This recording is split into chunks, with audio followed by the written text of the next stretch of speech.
Hello दोस्त, मोहम्मद गजनवी को अच्छी तरह से कल की क्लास में बता दिया गया हो। अगर किसी को समझ में ना आए तो कमेंट जरूर करें। तो आज का टॉपिक है मोहम्मद गौरी। तो जो मोहम्मद गजनवी का अधीन था, मोहम्मद गौरी जो था संसवानी वंश का था, संसवानी वंश के था। यह गौर प्रदेश यानी गजनी का अधीन था। गौर प्रदेश कहाँ था? गजनी के अधीन था। महमूद गजनी के अधीन था। तो संसवानी वंश का संस्थापक कुतुबुद्दीन हसन था। गौरी का पूरा नाम शहाबुद्दीन मोहम्मद गौरी था। शहाबुद्दीन मोहम्मद गौरी जो मोहम्मद गौरी का पिता थे। कौन थे? कुतुबुद्दीन हसन जो संस्थापक थे संसवानी वंश का, वो मोहम्मद गौरी का पिता थे। मोहम्मद गौरी 1173 ईस्वी में शासक बना। 1173 ईस्वी में शासक बना। कब बना मोहम्मद गौरी? 1173 ईस्वी में शासक बना। और इसका उपदेश था मुस्लिम राज्य की स्थापना करना। उपदेश था मुस्लिम राज्य की स्थापना करना। तो प्रथम आक्रमण 1175 ईस्वी में मुल्तान के विरुद्ध किया। प्रथम आक्रमण भारत पर 1175 ईस्वी में मुल्तान के विरुद्ध किया। वर्तमान में मुल्तान पाकिस्तान में है। कहाँ है मुल्तान? पाकिस्तान में है वर्तमान में, जिसमें मोहम्मद गौरी को जीत हुआ था। तो मोहम्मद गौरी सर्वप्रथम कहाँ आक्रमण किया था? मुल्तान के विरुद्ध। कब किया था? 1175 में। कब किया था? 1175 में किया था, जिसमें मोहम्मद गौरी को जीत हुई थी। गुजरात पर आक्रमण 1178 ईस्वी में किया। गुजरात पर एक आक्रमण 1178 ईस्वी में किया। कब किया था? 1178 ईस्वी में किया था। कहाँ किया था? पाटन, गुजरात पर। कहाँ? पाटन, गुजरात पर किया था। पाटन,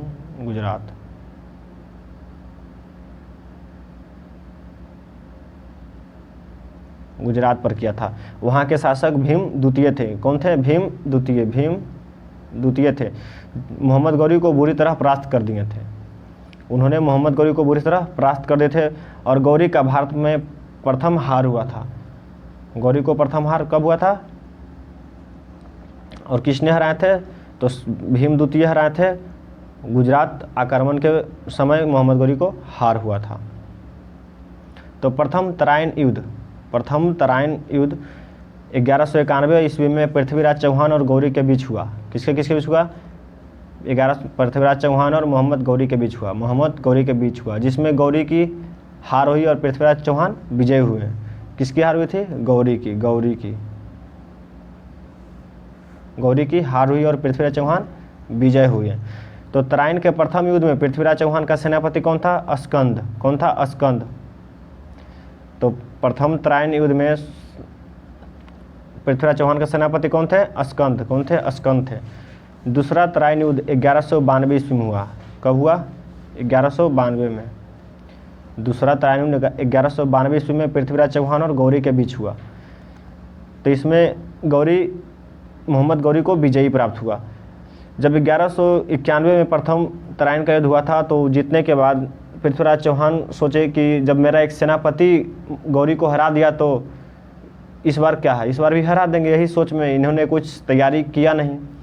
और गौरी ने उधर अपने राज्य में तैयारी करके आया और यहाँ पृथ्वीराज चौहान को हराकर बंदी बना लिया। कहीं ये भी कहा गया है कि पृथ्वीराज चौहान को जब बंदी बनाकर रखा गया था, तो इन्होंने अंदर से ही गुप्त रूप से तैयारी कर रहा था युद्ध के लिए। तो ऐसा प्रतीत होने पर मोहम्मद गौरी ने उसे मार दिया था। लेकिन कहीं इतिहासकारों जैसे पृथ्वीराज रासो किताबों में मिला है कि जब पृथ्वीराज को दोनों आँख फोड़ दिए गए थे और पृथ्वीराज चौहान ने उन्हें तीर से गौरी की हत्या कर दिया गया था। तो ये सब नहीं जानना, ये सब एग्ज़ाम में पूछता नहीं है। हम सिर्फ जो मेन पॉइंट होता है वही हम बता रहे हैं और यही एग्ज़ाम में पूछा जाता है। जब दूसरा युद्ध हारने के बाद मोहम्मद गौरी जब विजय हुआ, तो इसी समय भारत में प्रथम मुस्लिम राज्य का स्थापना, मुस्लिम साम्राज्य का स्थापना हुआ, मुस्लिम राज्य का स्थापना। और संस्थापक गौरी। तो ये सवाल आता है कि भारत में सर्वप्रथम मुस्लिम राज्य का जो संस्थापक हुआ कौन किए? मोहम्मद गौरी ने किए। तीसरा चंदावर का युद्ध हुआ। तीसरा चंदावर का युद्ध हुआ 1194 ईस्वी में मोहम्मद गौरी और जयचंद के बीच हुआ, जिसमें गौरी की विजय हुई। तो जब दूसरा युद्ध हो रहा था जिसमें पृथ्वीराज चौहान हारे थे, तो उनका बनाव अपने पड़ोसी राज्यों से नहीं था। और जब तक पड़ोसी राज्य से बनाव नहीं रखता है, मेल मिलाप नहीं रखता है, तो राज्य नष्ट होने में समय नहीं लगता है। जब उत्तरायण के युद्ध, दूसरी उत्तरायण के युद्ध में पृथ्वीराज चौहान को कोई राजा सपोर्ट नहीं किया, तो पृथ्वीराज चौहान की हार हुई। उसके बाद जब चंदावर का युद्ध हुआ, तो चंदावर और गौरी तो सोचा कि जब पृथ्वीराज चौहान को हरा दिए तो चंदावर क्या है, जयचंद क्या है, तो जयचंद को भी हरा दिया। इस कन्नौज विजय के बाद गौरी ने देवी लक्ष्मी का आकृति से बना सिक्का चलाया। क्या चलाया? इस कन्नौज में जब विजय प्राप्त हुआ तो मोहम्मद गौरी ने लक्ष्मी का आकृति के बना सिक्का चलाया, और दूसरी तरफ अरबी कलाम लिखा हुआ था।